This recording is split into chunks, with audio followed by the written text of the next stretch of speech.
Views and opinions expressed on this program are those of the participants and do not reflect the views of BronxNet or the program underwriters.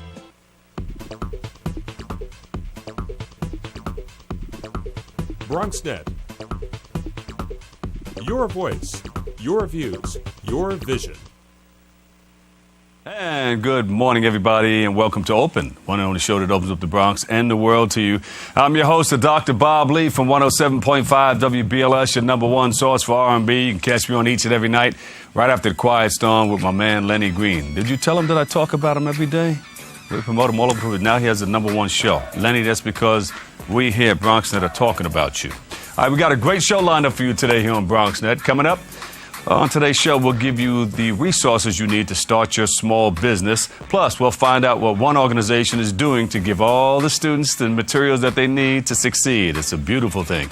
After that, we'll sit down with a group bringing hope to the mind and creating a community of support. And finally, we'll learn about a program working to create a healthier Bronx. So stay tuned. All of some more is headed your way because we are now open.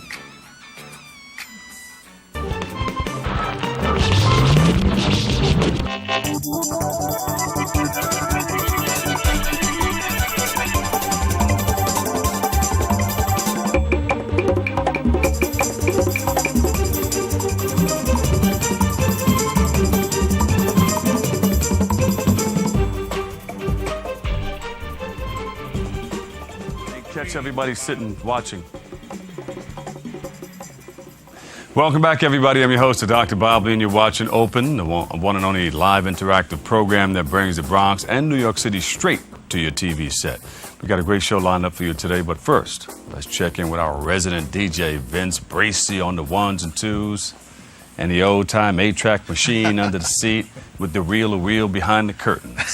Dr. Bob Lee, what's going on today? Good. How was your weekend? It was great. I had an amazing time. Yes. What did you do? I went out, had some drinks with friends, got to party a little bit. He was drinking Poland Springs Yes. water. Got to stay hydrated always, at all times. That's how you do it. How about you, sir? Yeah, I had a wonderful weekend. I was still running and reeling from building a radio station for the Frederick Douglass Academy in Harlem, right? That's what we do with the Make the Grade Foundation. That's one of our nonprofit organizations, and one of our programs deals with that, the building of radio stations, so that students can learn how to present themselves and learn how to communicate. Ah, right. So they're going to be like you someday. They're going to be DJing on the ones and twos. And they're going to be better than us. They have the high technology and everything going on. At a young age at that. Yeah, that's a wonderful thing. You got to start early. Very now, very there are a positive. number of people celebrating birthdays. We can start off with some of the people here in the house. Yeah, we have one of our floor manager actually today, Marley, just celebrated her birthday. Happy birthday. Give them a big round of applause. You guys can clap too. Put the coffee on the side. One of our BronxNet producers, Autumn, is celebrating a birthday in a couple days. Congratulations. Happy birthday to you and many more. That's our in-the-house birthdays. Aside from that, we also have Jessica Biel, actress. She turns 31 today. Herschel Walker, football player, is 51. David Faustino, I don't know if many people know who that is, but he played Bud Bundy on Married with Children. He's actually 39 years old today, so it's also your birthdays. Happy birthday. And a lot of people celebrated over the weekend, so all of you who are watching and you're celebrating, we know somebody who's celebrating, tell them we said happy birthday to you and many more. That's the abbreviated edition. All right, so what's happening? Everybody thought we were going to get this big snowstorm, and then they said, it went off to the side, and it was a light dusting. Yeah. It wasn't anything serious. I'm glad we're here today. But I think we're number 2. This is the number 2 heaviest snowstorm or heaviest fall, something like that. Maybe somewhere else. And it's not over because March comes in like a what?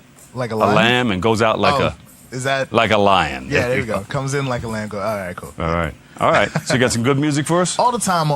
What's that happy music? Turn that up just a little bit. Yeah, I got you, Dr. Bob Lee. Pharrell Williams doing this thing. His album drops today, by the way, right? Oh, yes. Turn them up some more. Turn them on. All right, we got to take a quick break, but when we return, we'll take a good look at some events to help you get your business started. But first, let's take a good look at the ribbon cutting on the new internet radio station at the Frederick Douglass Academy. We call it WFDA, put together by MCU and MTG to Make the Grade Foundation for Education. Check it out.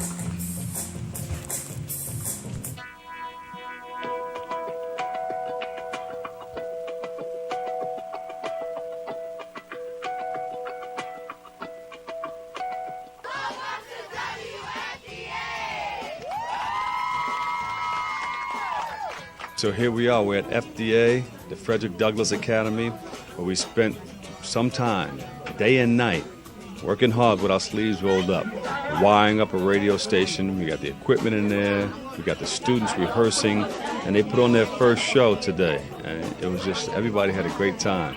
We had a ribbon cutting ceremony, and this is what it's all about. You know, this is another stream of income of wonderful feelings within what you're passionate about, you know. And it's a beautiful thing to feel, too. And I want to experience more of that. We want to continue to help others get what they need out of life. On today's show, we'll be interviewing Mark Brantley, chair of MCU, Dr. Bob Lee of 107.5 WBLS, and Mr. Joseph D. Gates, the principal of the Frederick Douglass Academy, home to WFDA. And along with that, we have a special segment here today, being that it is February, Black History Day. We here at FDA would like to show gratitude and respect to those who opened the door for us. And two of our very own students exemplify this, Anthony Lee and Xavier Omar Ramirez, with their new rap single, Black History. So jam out to this and stay tuned, because we'll be right back.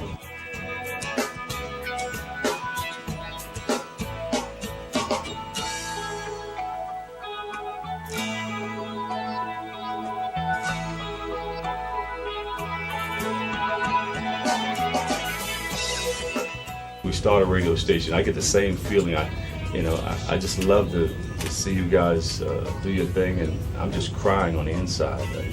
Mr. Mark Brantley said he had chills and goosebumps. That's the effect. That's what it makes it. And a lot of people standing here feel the same thing. I'm sure your principal, Mr. Gates, feels that also. He's going to be coming up next. But it's a great feeling to watch you guys work. Thank you so much. Well, that was just Dr. Bob Lee of 107.5 WBLS. Stay tuned for more.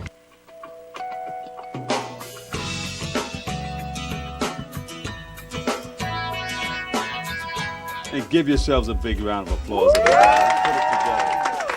Woo.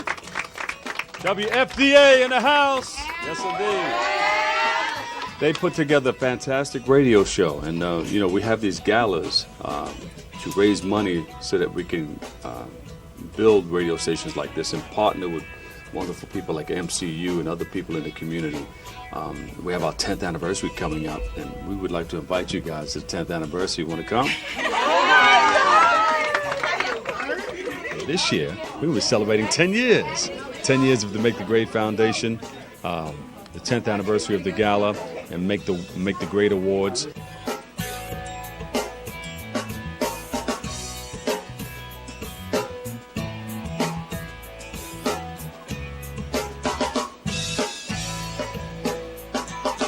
The 10th anniversary should be like big and wonderful. Students are going to present.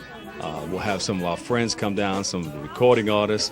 We'll have the honorees, and we'll have a good time. And most importantly, we'll raise some money so we can continue to build these radio stations for students in our community.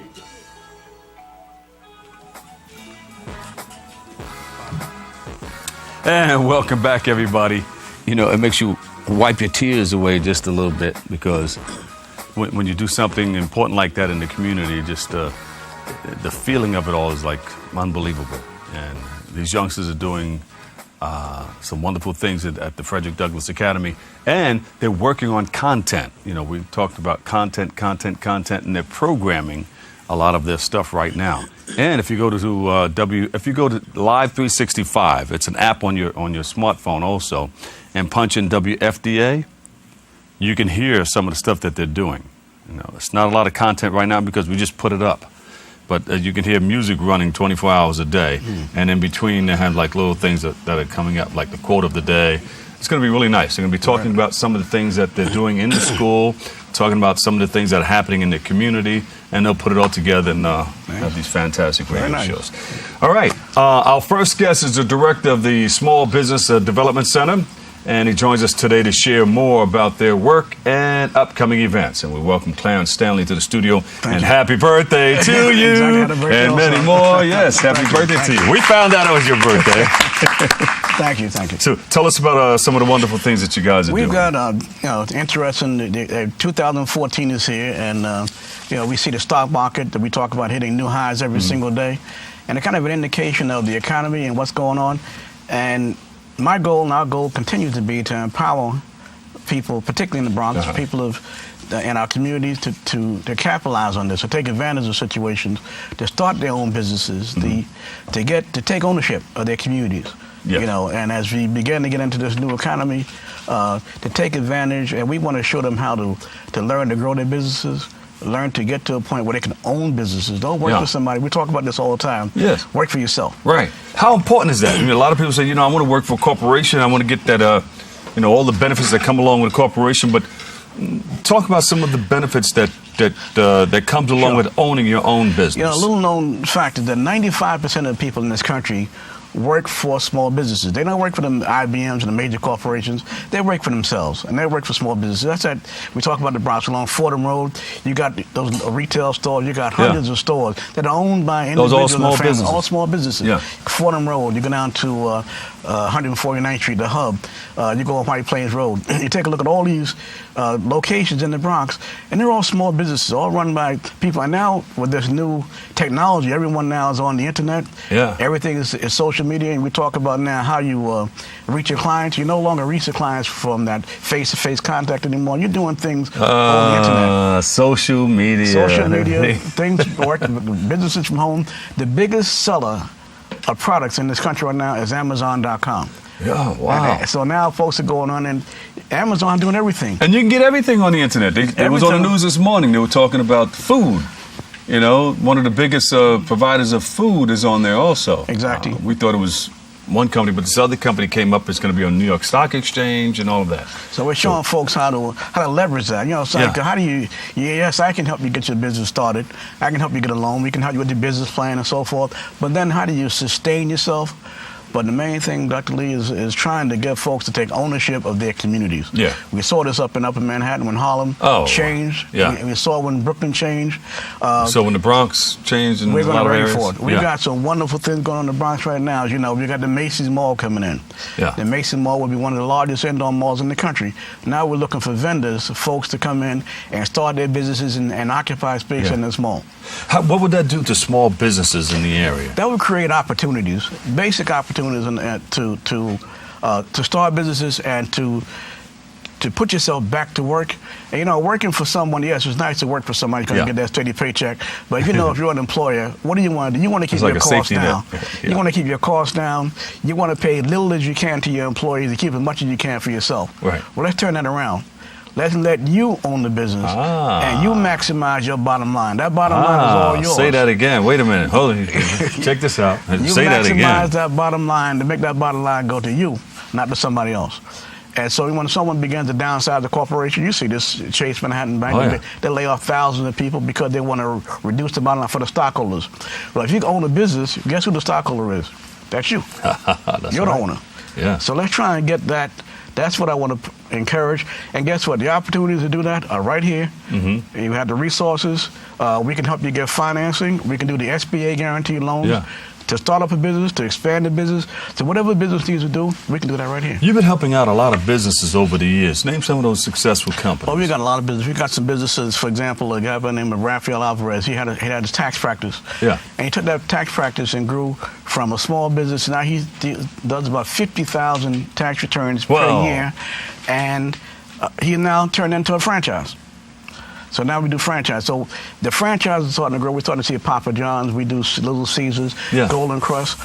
Anyone wants to start a franchise, we can do it right here through the Small Business Development Center. Yeah. Another important point now, if you are a veteran, veterans get not preference. We can help veterans, encourage veterans to get back on their feet. Yeah. And the franchise fees are lowered. And we will help them put together their entire franchise package. So there are more benefits if you're a veteran to help you get started in the business. Exactly, particularly the service-able, disabled veterans. That's the population that really needs our support. The government benefits from government benefits as well as loans for small businesses and a lot of support, a lot of technical support that they need. That's primarily what they need, technical support. That's great. Guys that coming back, you talked about veterans that are having difficulty adjusting. We work on that, and that's important. So if you're a veteran, we thank you for your service. Come on in and start a small business, get yourself started. Then Clarence will hook you up with all that stuff with the small business loans and all the wonderful things that you can get through the government and and some of the benefits right here in our community. Exactly. Yeah. What's the difference between having you can have your business, but adding on a franchise? You know, that's interesting. So I was working with a young lady in the Bronx here. She had a beauty salon, and she had a good concept. She wanted to take the beauty salon and kind of make that salon take a universal. She had a beauty salon that did different things. The beauty salon that just did massages and facials and so forth. But she also sold products. Yeah. So she was selling products to herself, and so we. It was her own line of products. Her own. Well, actually, she was getting. We're going to get international trade. She was buying the products from other countries. Got it. And so that's going to be a good segue to my international trade. And all of that stuff. Yeah. I don't know if you saw that movie. I forgot about hair, and they show that you buy as a group, and you keep everything within this co-op. Yeah. And you control it. That's what a lot of people do. They should be doing. But some people don't get it. Some don't get it. You buy the co-op, and that way you control what you're doing.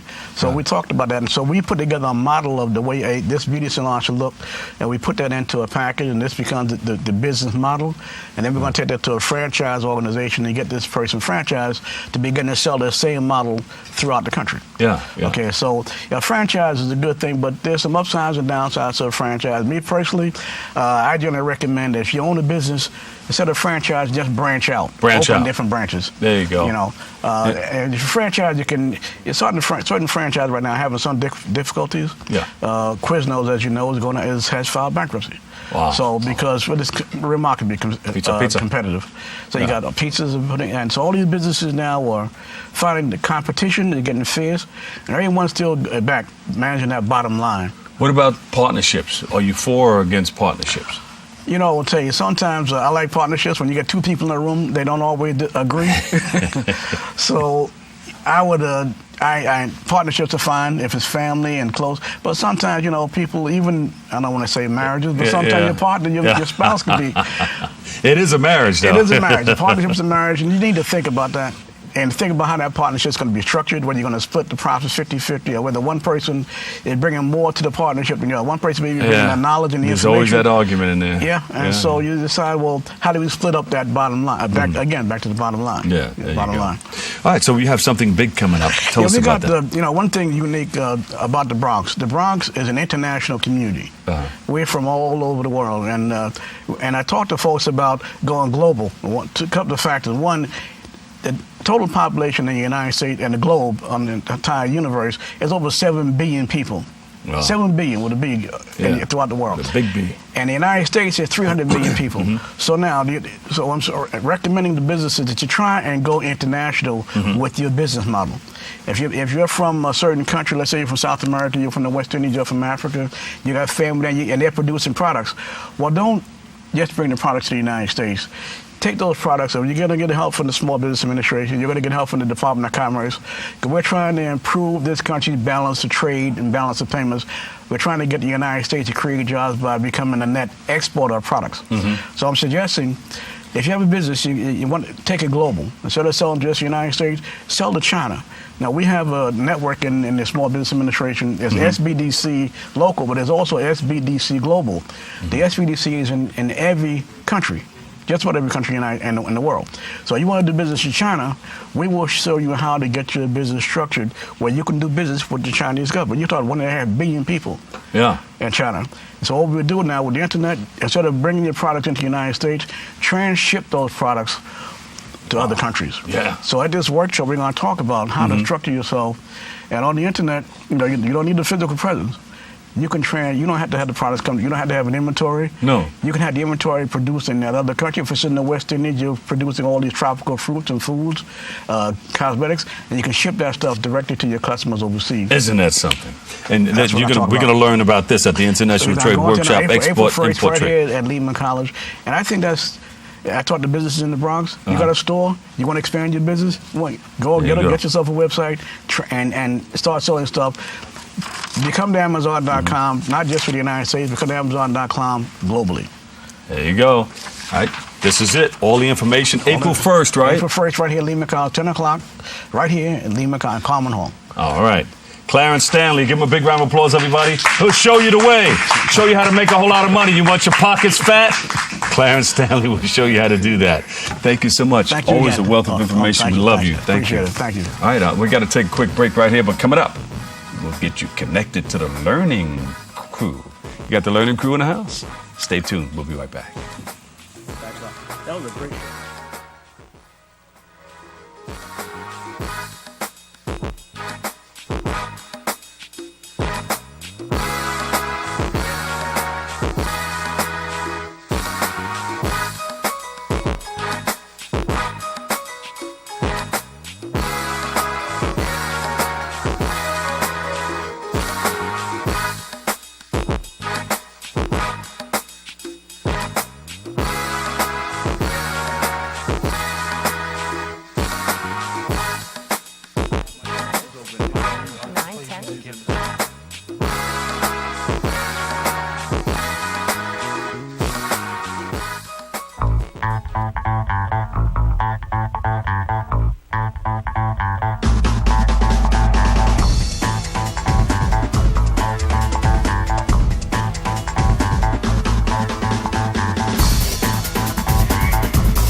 Time is running out. According to my calculations, 1 in 5 kids in America struggles with hunger. How can so many children face hunger when there's more than enough food to feed them all? You're right, Barry. We can help solve hunger by teaming up with Feeding America to get food to hungry kids in communities across the country. Help Flint and the Feeding America network of food banks get food to the people who need it in your community. Find your local Feeding America food bank at feedingamerica.org/hunger. Together, we're Feeding America. A single ember that escapes from a wildfire can travel more than a mile. You can't control where that ember will land, only what happens when it does. Get Fire Adapted now at fireadapted.org. I already knew that I was going to go to college, from a young age. I definitely want to major in political science. After that, I'm going to get my law degree. Then I'm going to come back to Detroit, boost the economy, become the mayor or something, try to make the situation better for other people. I feel like I owe it to the city. I'm determined. It's gonna happen. My name is Justin, and I am your dividend. People think I'm trash, but they're wrong. Today I'm just an aluminum can, but one day I could be a stadium.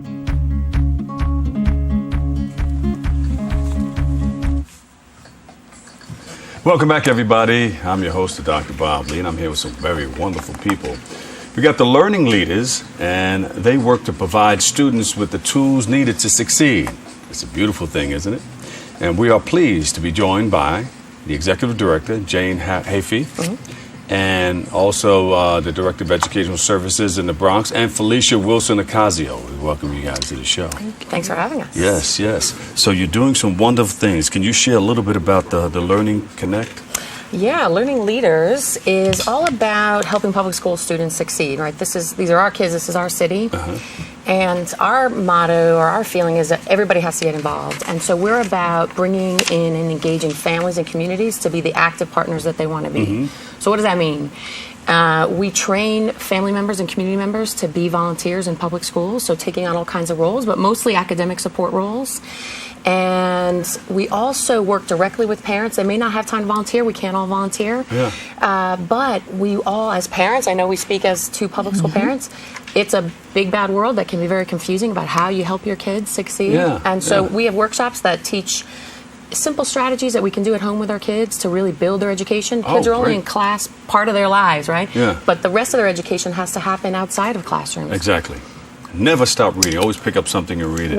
And as parents, often we're wondering, how do we do it? How do we do it right? How do we do it better? So in these workshops, we really try to give parents the tools to help them feel more comfortable in supporting their children at home. That's great. So why did you start a program like this?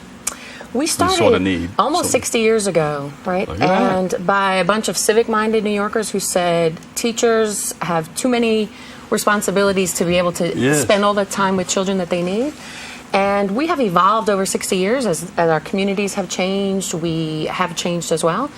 But the need is the same, right? That for children to succeed, we know it takes a village, and that part has not changed. But what has changed is we've got new languages in our membership.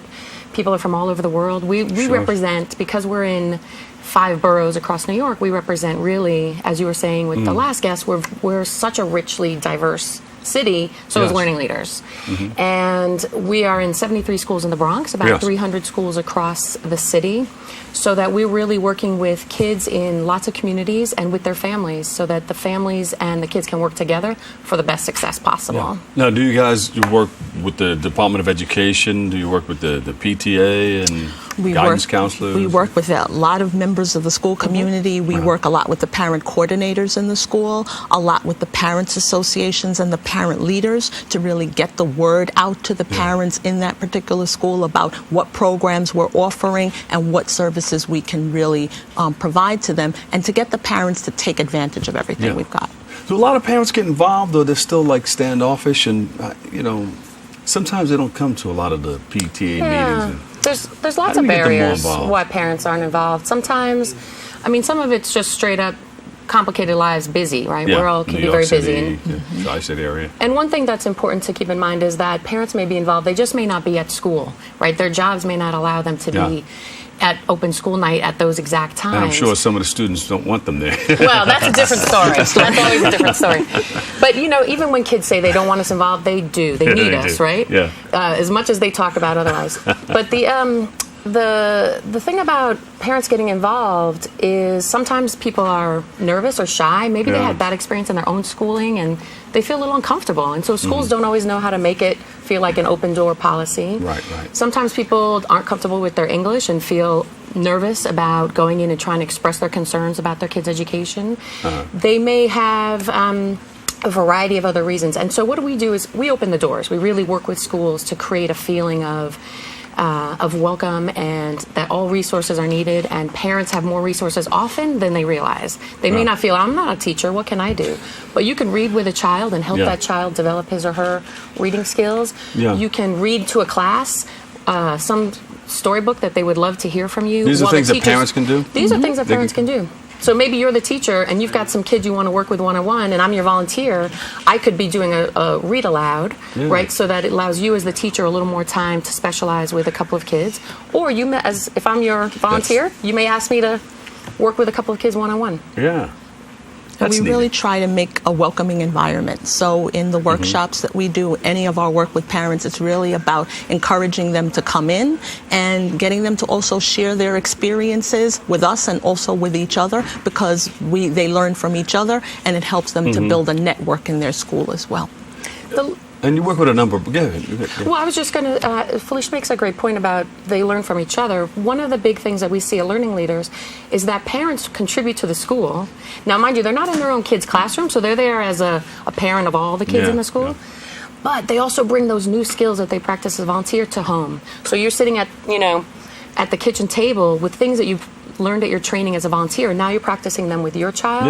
And we've seen the children of volunteers scores go up, and the children of volunteers attendance go up. So it's really a win-win in lots of different directions. And it's important too, because everybody is on the same page. On the same page. You're sitting there, and your child brings home some work, and then you're like, wow, this is not what I used to do. We hear that a lot. We hear that a lot. I don't know how to do this. And we try to help alleviate those fears and also let them know that it's okay to learn with their children. Exactly. Don't feel left out. Get involved. Get involved. If you see Felicia do a workshop, you'll see her just reduce the anxiety in the room. I like parents that. heartbeats are going down because they realize we can do this. Some of the topics are academics, like building in literature and reading into your home life, or math. You don't need fancy stuff. You need beans and pennies to practice counting. You don't Isn't that something? Isn't that something? Very easy strategies. Stuff you've got or stuff you get at the 99-cent store. Very easy to access. And some of the other exactly. Two. So now how many do we have? That's at the lower grades, right? There you go. And then you can follow your child up and realize that it's not just up to school, but that kids spend more of their time not in school. Yeah. And so it's really how, as families and communities, we can keep that learning going. And continue to learn. You don't have to be in school to learn. My father always said that. Always pick up something and read it. Pick up something and wave it. Pick up something and wave it. Your dad should have been a learning leader. He was. He was like Abe Lincoln. He kept reading. Who are some of the partners that you're dealing with? Well, we work with the United Federation of Teachers here in the Bronx and in the 5 boroughs. We often partner with a lot of community-based organizations, so we might be working with after-school programs that are in the school or in the community. We might be working with small community-based organizations that are serving different populations. Sometimes we're working with local pre-Ks or Head Start programs. So we have a lot of partnerships within the different boroughs that we work in, and especially here in the Bronx. And our main partners are our schools and the Department of Education, all together. I mean, you can hear the sort of the list of community groups coming together. Yeah, and it's important because, all too often everybody's doing their own thing, but the student needs to find out and know that everybody's moving in the same direction for the common cause to help that student become successful. You have so many community-based organizations. Everybody has their own agenda. I want to do this, I want to do that.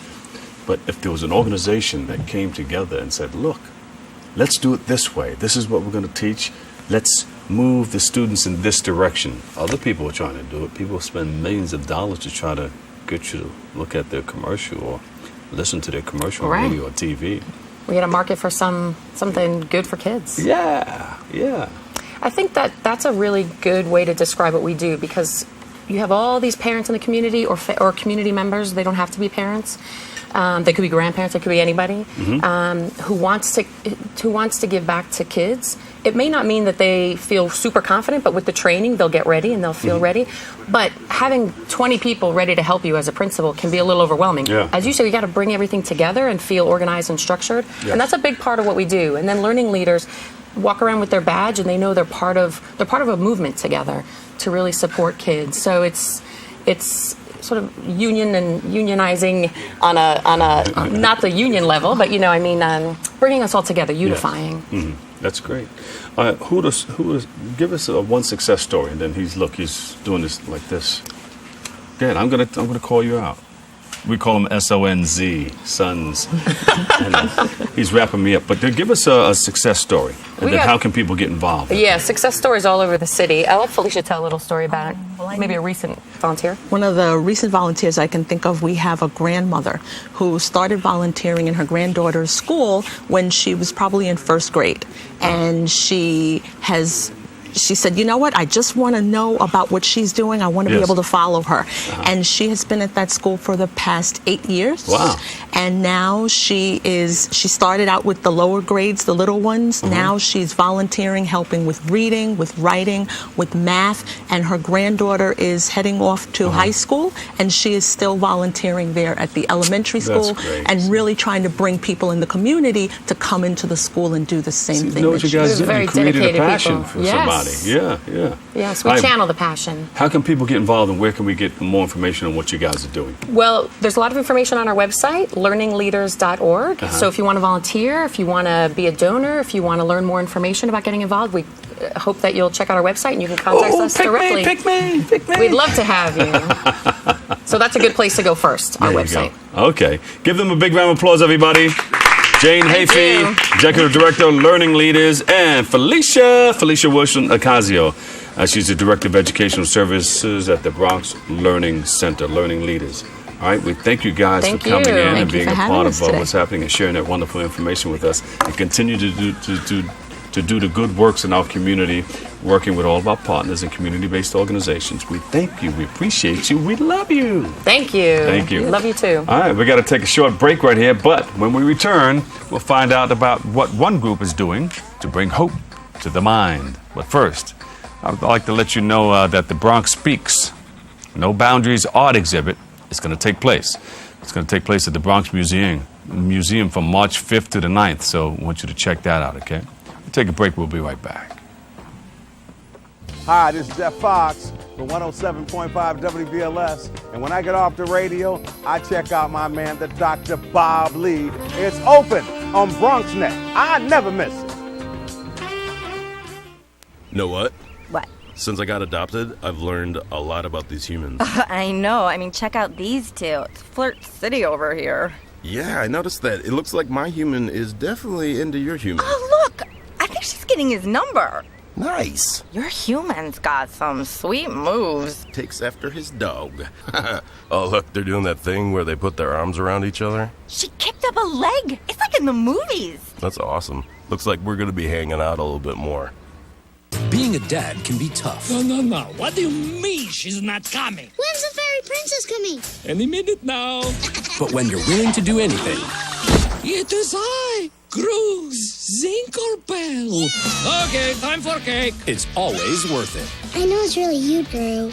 I'm just pretending for the other kids. The smallest moments can have the biggest impact on a child's life. Take time to be a dad today. Call 877-4DAD-411 or visit fatherhood.gov. Adopting a new pet is a rewarding experience. And shelter pets make super pets. Your new best friend will steal your heart, bring you happiness, and enrich your life for years to come. You can make a difference in the life of an animal. Adopt and bring home a shelter pet today. To find out more, visit theshelterpetproject.org. Maybe he's really focused. Maybe he likes spinning the wheels. Maybe he just loves trucks. Preoccupation with objects is one early sign of autism. Learn the others today. The Foundation House works to create a community of support and fight the stigma behind mental illness. Joining us to share more about the great services they provide is Program Director Elliot Madison and member Keisha Brown. We welcome you guys to the show. Thank you for having us. Yeah, welcome to Open. All right, first time? Yes. Ah, okay. No problem. We're going to make you feel as comfortable as possible. Well, she says she's been watching the show for a while. You have? Oh, so you know the deal. Well, you know what's going on. All right, tell us about the Fountain House a little bit. Who wants to start that out? Well, I'll start. Fountain House, Bronx.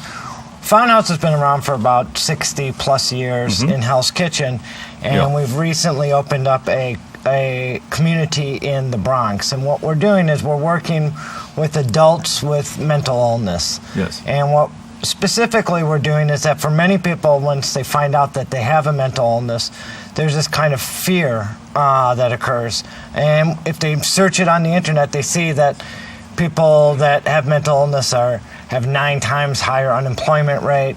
Yeah. They drop out of school more, and they have a morbidity rate. They die 25 years earlier. So they lose hope. They get scared.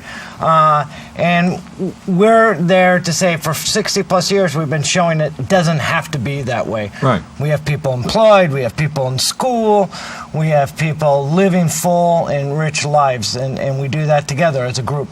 So how do you break that stigma? People watching saying, oh, no, the doctor said I'm on this medication, I'm on this, and I have this. I'm not going out there. I'm not going to expose myself to the public. Sure. I mean, it's a real stigma. We break it by doing everyday things like coming together, showing people, that are in the community in the Bronx that they can go to work. And we have people working. We have people working all over. We have people going to school. We have people going to this university right here, Lehman College. Know that it's okay. It's a whole community of folk that, have many problems, have many different situations. Right. And we provide the support to help them out. Mm-hmm. Are you one of the people who attend? Yes, I'm one of the members of Fountain House, and I've been a member for 8 months since it started, since they took over, and it's been awesome for me because when I first got diagnosed back in 2001 with bipolar disorder, I was in denial first of all, because I'm like, what is this I have, and then like my whole world came falling around me because I was in nursing school. What? I was in nursing school. Oh, okay, yeah. And I was like a little depressed, and I didn't know what was going on with myself, and I didn't understand the disease. But then when I've researched it for myself, and I got myself together, and I was trying to go back to college, but it just didn't work. Yeah, it's so heavy. I found Gill Clubhouse, which was the former name of Fountain House. I was a member there since 2009, and then when Fountain House Bronx took over, I just opened more doors for me.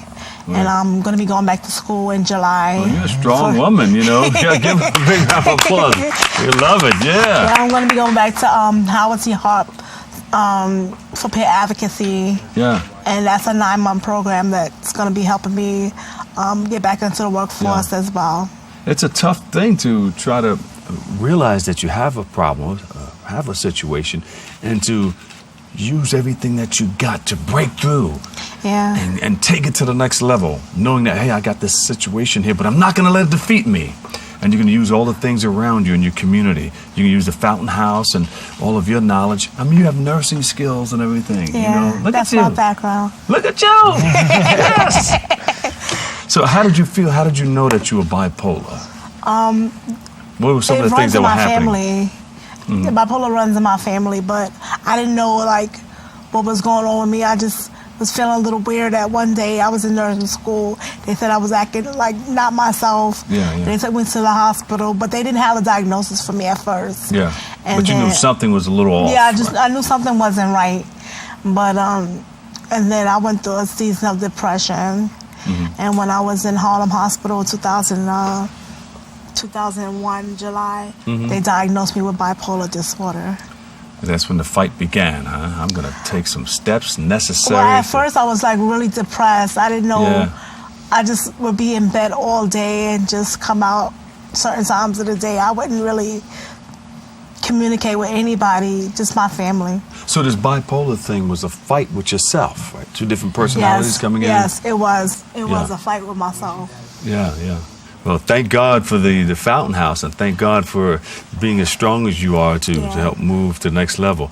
How many clients do you serve in your program? We serve a little over 100 right now. We opened in July.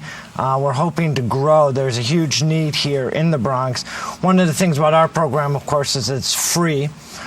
Which is a real need for people that maybe don't have benefits or don't have money, and it's a free program, and it's a voluntary program, and we're really trying to build partners, and we have in the Bronx community. We have lots of partners in Manhattan, where we've been for 60 years, but we've only been here for 6 months. So we're looking out at business partners to help our people, give a foot in the door for our people to start working. We work with a few of the hospitals here, so we're really looking to build bridges here. How is your program, Elliot, funded? Our program is funded through a combination of state and city money, mental health money from the city, and private donations. And how did you come to work with the program? I came to work there 14 years ago for the National Institute of Mental Health. I was working for the federal government, and I found out about this program, and I went to it kind of skeptical because I had heard some things about it, and I was like, how's this going to work? Because there's no therapy there, there's no psychiatrists there, there's no nurses there, there's no medication. But there's follow-up. There's follow-up, and what we find is that when I went there, I saw a vibrant community of people working together. I was just shocked. I said, okay, and a week later I put in my application and I got hired. Yeah. All right. You're in the right place. You're passionate about some of the things that you do, right? It's hard not to be when you go there and you hear stories of people. I know. Keisha's like lighting up the scene. Can I get a high five on the set? Bam! Just like that. All right. So what is your vision from here on out? Well, our vision is to expand our services to as many people in the Bronx that need it, and to build partnerships to break that stigma, to work with local communities, to work with specifically local business people here, to really break the stigma. It's a secret and silent disease, mental illness. You can't see it. But it can have devastating effects on people's lives, but there is hope. And hope is by coming together, not just Fountain House, but the entire Bronx community coming together and helping these folks. Keisha, how does Keisha stay on top of the bipolar part that wants to create the problem of depression and all those other things that will keep you just laying back? First of all, I take my medication. second of all, I make sure I keep my appointments with my therapist and my psychiatrist. And I have places like Fountain House to go to every day if I want to. Is there workshops in there that will help you It's keep not really sharp? workshops. It's like a voluntary program that we go to, and you know, I usually do like reception work, data entry. Sometimes I cook. Yes, you do. And you're helping other people with problems like yours, right? And that's therapy in itself, isn't it? Yes, it is. Wow, Keisha, we got to give it to you. We got to come over and visit your place and see people like Keisha. We'd love to. We'd love to have you. All right, we're going to come in and get lit up by people like Keisha.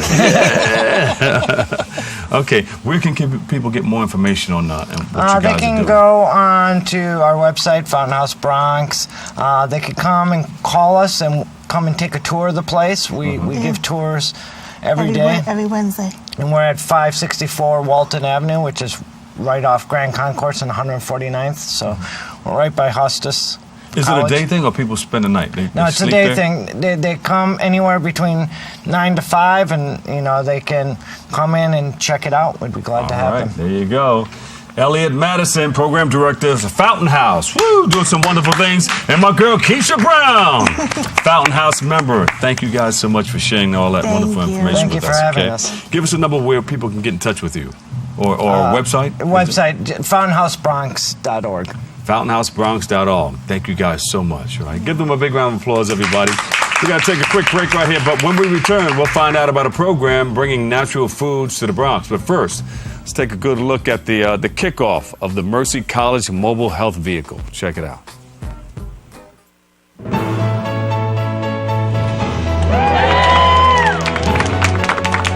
Today's event is the inaugural launch of our Mercy College's Physician Assistant Mobile Health Vehicle. And we are partnering with Sharon Baptist Head Start program. We're very excited. We are coming out into the community to meet some of the community's needs, doing health screenings. This is wonderful. This is a wonderful opportunity for everyone to start getting healthier. And so I think by having a visual here, the mobile coming here more often, I think the community will take advantage of it. We are set up today with our students on board, a lot of getting the experience outside of the classroom for them to really be able to assess what are the needs of the community. I mean, we learn so much in the classroom, but looking at the underserved is really what to focus on here. To actually come out here and to actually see the community, the patients in the community, and being able to really preventative medicine is really the key here.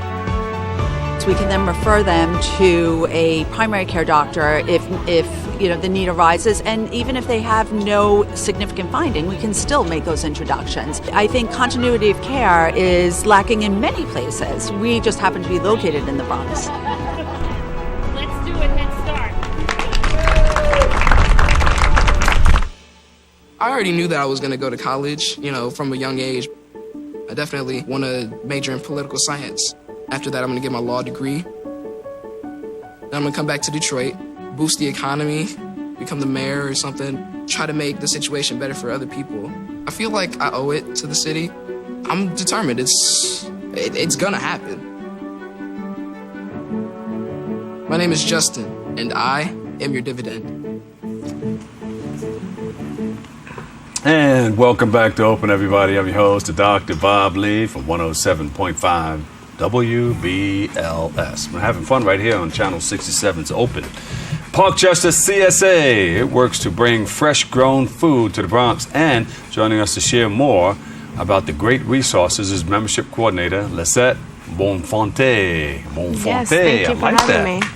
Did I say right? Bonfonte. Bonfonte, yes. It's like I'm almost ready to speak French or something like Bonfonte. Almost. Bonsoir, monsieur. But yeah. Thank you so much. It's Spanish, Colombia, right? Yes. Colombian. All right, what is CSA? Tell us about it. CSA stands for Community Supported Agriculture. It's a program that is built by residents of the community and residents who want to have access to vegetables, local vegetables from a farm, a family farm. Yeah. Basically, Parkchester CSA was created by a resident. Her name was Sharon Wang, and she wanted it to have fresh local vegetables, organic vegetables that don't have chemicals And that's important. in her community. Why didn't you bring some here? We could have put them all over the table right here. And I could have been eating on the carrot and talking to you at the same time. Of course, dipping anytime. into some sauce or something. I don't know. So next time? Next time. Okay, yeah. there you go. So then it's built by the residents, and it was created by Sharon Wang, and she wanted it and to have the community to have access to local vegetables. Yeah. So residents who are interested in this become members, and they pay the farm in advance, five months of vegetables deliveries. So the community who are interested in these farm products coming into the area they become a member, and they pay a certain amount to the farm. Yes, to the farm. So it helps them with the growing and crop, Yes, all the money goes to the farm. Good. It's not for the middleman or the supermarket. Straight to the farm, straight to the hood. Straight to the farm, straight to the person.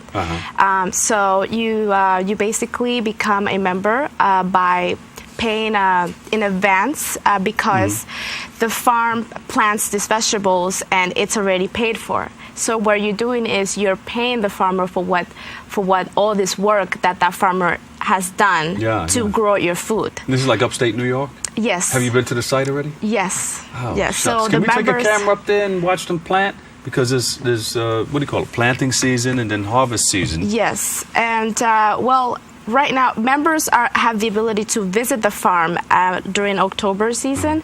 So it's not like we have a big bus. We actually have community engagement. We not only get vegetables, receive vegetables every year. We communicate with each other. We say, we have a car. Let's go this morning. We all meet up and we go and enjoy ourselves. And so you get a bunch of people, one behind the other, a long line of cars. Yes, family. Just I have like a chair. I have an extra seat. Do you put the CB radio in there? Hey, we're gonna make a left up here. That sounds fun, but I'd say kind of like that. Yes. Yeah, so you just choose like a Saturday. Leave early one Saturday morning or something like that. Everybody that's become a member starts from June 28th, and if the season finishes on November 16th. Oh, wow. So you will pick up your vegetables every Saturday. And you don't really have to worry about buying vegetables after this. So you can they don't bring them down to the community, Parkchester community, right? You go up and you get them. No. They do a little bit of both. Well, let me explain. The vegetables are delivered here in the site in Parkchester, at the St. Paul Lutheran Church, right by Parkchester Station. Okay. So that's when the distribution site is, and members come every Saturday morning from 10 to 12 to pick up their CSA share. You could say it has 7 to 9 variety of vegetables. Wow, that's great. And I'm gonna go down there and make me a big pot of soup and add some things to it. Oh. Wow. And we have cooking demonstrations, and we have booklets for people who are interested in knowing more about how to cook these vegetables, what type of recipes I can use. Sometimes the vegetables may be unfamiliar to them because they don't really it's not so much available at the local supermarkets. And you got to eat it right away because it doesn't have any spray or anything to try to keep it. These are organically grown. Actually these vegetables, because they don't have any harmful chemicals, they don't have GMOs and things like that, or pesticides, they actually last a long time. And we communicate with the members of how to preserve the vegetables, how to take care of them better, and it's all about community engagement, about bettering the health of our neighborhood. And do you have to live in the community in order to become a member? Or anybody can join? Anybody can join. How much do I need? How do I join? Okay. The membership for the 5 months it's $400, which is basically $20 a week on vegetables if you look at it. It's an investment in your health. It is a good investment because I personally, as a college student, I did marketing research for the neighborhood to kind of help to know the community more, for the program to know the community. So a lot of the residents in this area spend more than $20 a week on vegetables. They spend an average average of $34. So if you look at it, you're actually making a good investment. Yeah. And you're not getting crappy, let's say. Because you may spend more than that in the supermarket, You are getting the highest quality vegetable because it's coming straight from a farm. It's not in a supermarket where they leave it for a couple of days. What do they use as fertilizer? What do they use to fertilize? Yeah. I know, you don't have to. You mix it up with a bunch of stuff. There's different seeds. I mean, there's going to be a Meet the Farmer event, which you get to speak to the actual farmer, Cheryl Rakowski. That's an event that's getting ready to happen? Yes, it will be March 15th. Oh, okay. At the St. Paul Lutheran Church at McGraw Avenue, right across the street from Parkchester Station. Oh, beautiful. And it's a great opportunity for you to meet the farmer, to know Rakowski Farm, to know how she grows her food, what's going on this season, because what's going on with the weather, how is this going to affect our vegetables, because it's all about the environment and about affects also our food, as so it's about growing and about bettering the environment and the community. Beautiful. What's the name of the farm again up there? Rakowski Farm. Rakowski. Yes, it's a family farm. Yes, and New York State. Yes, Pine Island, New York. Pine Island, New York. Okay. Yes. Well, thank you. Next time you come, can you bring some? Well, you got to wait until harvest season, right? If you can come to our Meet the Farmer, you can get to meet the farmer and get to taste also great food from the farm. They make salads and everything right there? They're going to have good goodies to taste that is made directly from the chef upstate. Yeah. Well, thanks for sharing that beautiful information with us, okay? Thank you for this opportunity. Right. Is there a website where we can go and check it out? Yes, we can actually go to our blog, parchestercsa.blogspot.com. You can go to our Facebook, Parchester CSA, or Twitter. And you can also email us at parchestercsa@gmail. Eat well. You got some wonderful farm things coming. What's something like lettuce, tomatoes, carrots, and there's a lot corn, and all kinds of stuff, right? Yeah, heirloom tomatoes, different type of lettuce, scallions, purslane, beets, potatoes. All of that stuff. Oh, potatoes. I'm hungry. Look at that. Get your salad on, get your health on. Lisette Bonfonte, give her a big round of applause, everybody. Membership coordinator, Parkchester CSA. Thank you so much. Thank you so much. All right, you come back and share some more and bring the vegetables, lace up the table. And anytime. Make a nice decoration. Unfortunately, that's all the time we have for today's show. I'd like to thank our guests for joining us and you, the viewer, for tuning in and checking it all out. If you missed any part of today's show, you can tune into the recablecast of Open at 5 and 10 p.m. or watch anytime on the web at bronxnet.org, or you can catch an all-new episode Wednesday at 10 a.m. with my man, Darren Jaime. Always remember this: what you are is God's gift to you, and what you make of yourself is your gift to God. So choose your choice and let the choice control the chooser. Eat well, be happy. What's that song again? Happy. If you're happy and you know it, clap your hands. No, that's not the one, but do that one. For all of us here at BronxNet, have a great and enjoyable day. We love you all. Peace.